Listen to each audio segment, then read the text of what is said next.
This channel does not promote any violent, harmful, or illegal activities. All content provided by this channel is meant for an educational purpose only. Rabindranath ঠাকুরের ছোট গল্পের চরিত্র কাদম্বিনীর কথা মনে পড়ে। কাদম্বিনীকে শেষ পর্যন্ত মরে প্রমাণ করতে হয়েছিল সে মরে নাই। কাঁথিতে এক রবীন্দ্রনাথের তৎপরতায় কার্যত কবর থেকে ফিরল এক কিশোর। দেখুন, পেশেন্ট পার্টিকে আমরা কনভিন্স করতে পেরেছি যে পেশেন্টটা বেঁচে আছে। টেকনিশিয়ান বলল রোগীটা এখনো বেঁচে আছে, তারই জন্য আজকে আমার বোনটা বেঁচে যাচ্ছে। একের পর এক ডাক্তার বলে দিয়েছিলেন মৃত। ধর্মীয় রীতি মেনে খোঁড়া হয়ে গিয়েছিল কবরও। শেষমেশ অ্যাম্বুলেন্স কর্মীর তৎপরতায় প্রাণ রক্ষা।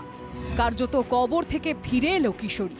যে ঘটনায় তোলপাড় পূর্ব মেদিনীপুরের কাঁথি। পারিবারিক অশান্তির জেরে বিষ খায় ওই কিশোরী।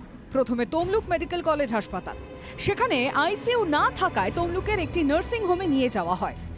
অভিযোগ, অ্যাম্বুলেন্সে থাকা অবস্থায় এক চিকিৎসক চোখ পরীক্ষা করে কিশোরীকে মৃত বলে ঘোষণা করেন।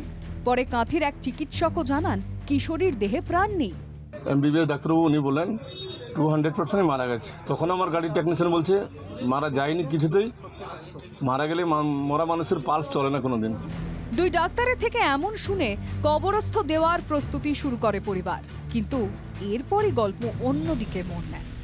সরকারি হাসপাতালের এক অ্যাম্বুলেন্স কর্মী জানান ওই ছাত্রীর শরীরে প্রাণের ক্ষীণ স্পন্দন রয়েছে। তার জোড়াজুড়িতে শেষবারের মতো কিশোরীকে কাঁথি মহকুমা হাসপাতালে নিয়ে যাওয়া হয়। তারপরেই বেঁচে ওঠে কাঁথির এরাফাতেপুরের বাসিন্দা।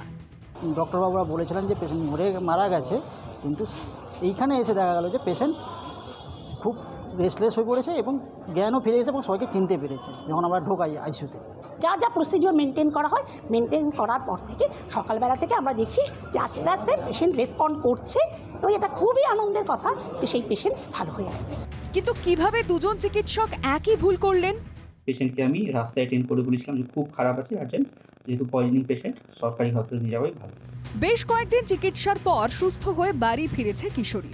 কাদম্বিনীকে শেষমেশ মরে প্রমাণ করতে হয়েছিল যে সে মরেনি।